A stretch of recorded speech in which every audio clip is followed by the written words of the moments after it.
स्वतःला कमी लेखू नका, कौशल्याने आत्मविश्वासातूनच यश. कुलगुरू पद्मश्री जी.डी. यादव. जयसिंगपूर. विद्यार्थ्यांनी स्वतःला कधीही कमी लेखू नये, समजू नये. अपयश हे तात्पुरते असते, पण यश कायमस्वरूपी ठसा उमटवणारे असते. त्यामुळे शिक्षण घेत असताना केवळ क्रेडिट्स मिळवण्यावर भर न देता प्रत्यक्ष ज्ञानाचे हस्तांतर होणे अधिक महत्त्वाचे आहे.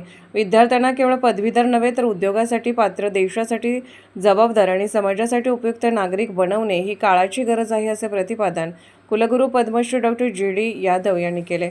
ते Sharad institute of technology, college of engineering येथे आयोजित इनोव्हेशन 2K26 राष्ट्रीय तांत्रिक स्पर्धेच्या उद्घाटनप्रसंगी बोलत होते.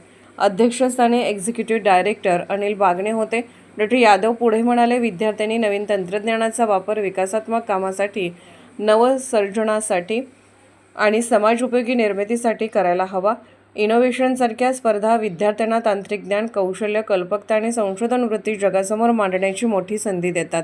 यावेळी एक्झिक्युटिव्ह डायरेक्टर अनिल बागणे म्हणाले, भारताचे माजी राष्ट्रपती डॉ. APJ अब्दुल कलाम यांच्या महासत्ता भारत या स्वप्नपूर्तीसाठी ग्रामीण विद्यार्थ्यांची जिद्द, प्रतिभा आणि नवोन्मेषी विचारसरणी हीच खरी शक्ती ठरणार आहे. जीवनात आणि करिअरमध्ये पुढे जाण्यासाठी सकारात्मक विचार अत्यंत आवश्यक आहे. महाराष्ट्रासह कर्नाटकातील अनेक महाविद्यालयातून हजारो विद्यार्थी सहभागी झाले होते. Civil, span it right, mechanical, CAD, mania, technical, innovatics, computer science, brain bright, प्रथम वर्ष, slight master, mind spark, poster presentation यासह सर्व विभागात पेपर प्रेझेंटेशनसह 25 स्पर्धा झाल्या.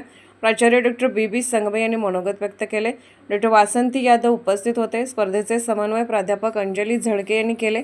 सूत्रसंचालन आदिती काळे, मंजिरी जगताप यांनी केले. आभार प्राध्यापक PM स्वामी यांनी मानले. SK news, Jaysingpur.